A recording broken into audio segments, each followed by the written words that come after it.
guys, welcome back to our channel. Different type of video today. Me and Mofe are really excited to be launching our We Global series, which will be featuring a range of people in a range of locations from Asia, Europe to Americas, discussing and showing you guys their year abroad. Welcome to the first episode, and we're going to leave you with Sam, who's going to talk about his year abroad in California. Enjoy the video. Man out here with a selfie stick, you know.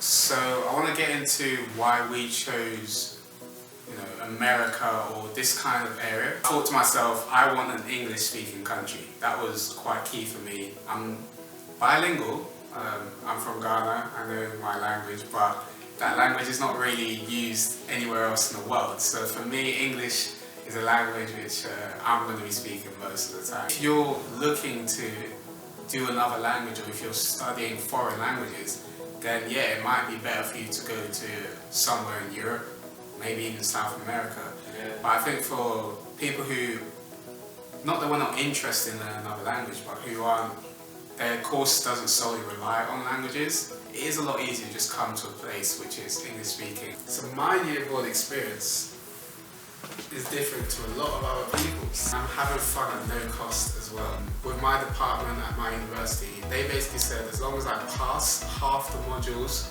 that I'm doing over here, it's perfectly fine. And wait, I passed half the modules. Semester 1 done.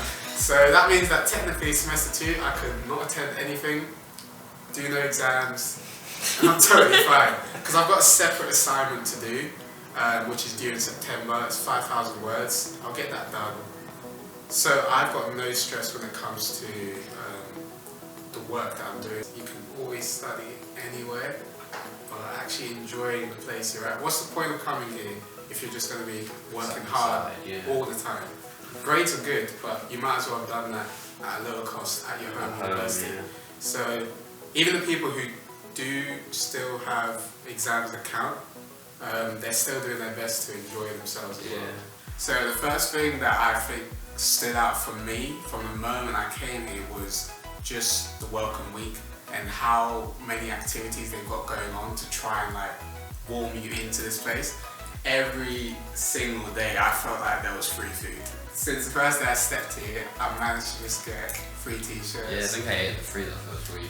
Yeah, first 2 weeks here you didn't need to really cook if you didn't want to. Burritos everywhere, tacos, But the second thing for me was sports. It's so huge. You watch movies and you think, wow, that looks amazing. They're not lying. It's actually amazing. Actually being here when it comes to sports, it makes me think, what are we doing back home?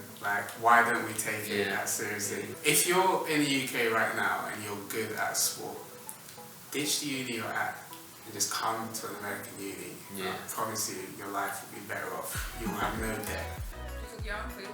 Yeah. Sam makes the best fried rice, shrimp fried rice I ever tasted. Fried rice a day keeps the doctor away. That's how I go. I like eating till I'm full, and if I go out to eat, I'm not going to be full, it tastes nice, so I do that once in a while, but most of the time, rice, spaghetti, pasta, just something just keep you going. Because once you eat, you're content. So a bag of rice, about 10 kilos, is about $15. I'll buy a bag of peppers every week for $2.99. It costs me in total about $15 for the ingredients to last me a month. I mean, first of all, when it comes to finances, do not do this year abroad if you don't have money. It's sad, because I want everyone to be able to experience these sort of things. But it comes at a real cost. There's a lot of overhead. You just get in it, before you've even got it, You spend money before you come, and then when you come, you realise, oh, I'm going to be spending money like it's a holiday. But for a whole year. The first 2 weeks especially, I was eating I was here for a short time. Yeah. $13, oh, that's just £9 to £10, that's alright. Yeah. And you keep doing it and you keep doing it. The key thing there is living big, like we said, we just want the most out of our experience, and to do that, it costs money. So if you've got to go get a job just to make sure you got, you know, that little bit extra, there's nothing wrong with doing that. So your living costs can be low in terms of your everyday, what you eat, how much you're going to travel. You don't need to do those things, but it's the initial costs such as health insurance, which you have to get, which you're probably not going to use as well. Yeah. It's sad, but you'd rather have it than not. And dorming, if you live alone, costs more. It's true. Oh, we haven't even gotten into that. Yeah. So in America, you have to share a room most of the time. I actually put studio, then single room, then double. And they were like, no. And you know what I did?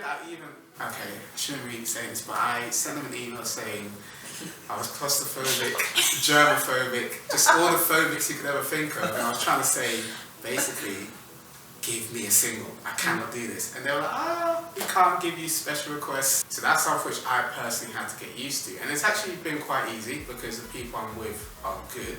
If they were bad, could have been a whole other story. To avoid fines, just get things down on time. I kept delaying and delaying. I didn't open up the bank account. I didn't check my student emails. And I said, you know what, I'm going to pay it in December, like late December, not knowing there was a deadline for the payment. So I didn't meet the deadline. I rushed to make a US bank account to try and avoid the extra cost. I had to pay an extra $75 because I paid it late. And it was just L's upon L's upon L's. Open up a bank account. Yeah, set up a bank account when you get here. You guys are so late. That's what I did the first day. Not everyone is like you. Get a Monzo card. Yeah. Get something like that. They're just easier. Like you spend money. Like I'll be in the shop, just did my groceries, then ching! Pops up on your phone. It's like, ooh, you've just spent £15. I'm like, yeah, it's £100 and that's alright. But with your normal cards, you get a bit of interest on it, and you also don't know how much you're spending. You're sort of guessing. Any struggles you experienced living here? Struggles. I don't want to give a false impression of what a year abroad is like, because I know that for some people it's probably really difficult. I know that not everyone's comfortable being away from their families, but being the kind of person I am, first of all, I found it a lot easier to move away from my family. And number two, the state that I'm in. Yeah. I don't think there's a better year abroad experience anywhere. California offers you everything. Because I was really like looking towards Canada. I knew the experience wouldn't be as exciting as the USA, but I thought maybe there's going to be less trouble. You know, they have guns over here. That's another thing you get used to. The idea that people have guns. We have had one incident. Don't need to talk about that, it's confidential. But we're alright and we're alive. So being an international student here means that often you're on your own, you're talking to your friends back home, finding out what's going on there, and for some people you might end up missing her. Our university here, especially San Jose State, has those things. It has those departments which will look out for you. We've not really had any issues, but there has been a time where one or two of us have felt like, you know, things are going down for them. Maybe things back home are a bit difficult. But what we've done in those cases is we've just come together and, you know, talked it out between ourselves, because at the end of the day we're all here for each other. We like to have a laugh, but there's also time to be serious. So use the exchange students you've got, because they're in the same position as you. Making friends, well, I've got two really good friends right in front of me right now.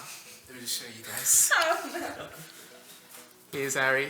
Hi. And here's Peach. So I got on with the Americans really well, but then moving on to the other exchange students, that's where I really found myself hanging out. Yeah, you don't really stick around the Americans as much as you think. Not at all. On making friends, we've got along really well. We've found, especially 10 of us, and we've gone on quite a few trips. Obviously, if you're American, you live there anyway, so you're not going to be travelling like loads. That's the main thing, yeah. Your point on travelling, like, the exchange students, we all want to go around. We want to see other parts of the state, of the country. So you find yourself clicking to them the most. We've rented quite a few cars when we go on our trips. You can't really be in the US and not have a car. Yeah. And if you don't have a car, what do? You make a friend. You make a friend. And if you don't have a friend that has a car, You rent. you rent a car. So that's what we've been doing. This is my experience in California so far. Really hoped you guys enjoyed that video and you enjoyed seeing the Yoke Broad experience in California. Like I said earlier, make sure to like, subscribe and share. Be ready for more videos from me and Mofe and from the We Global series. Thanks, bye!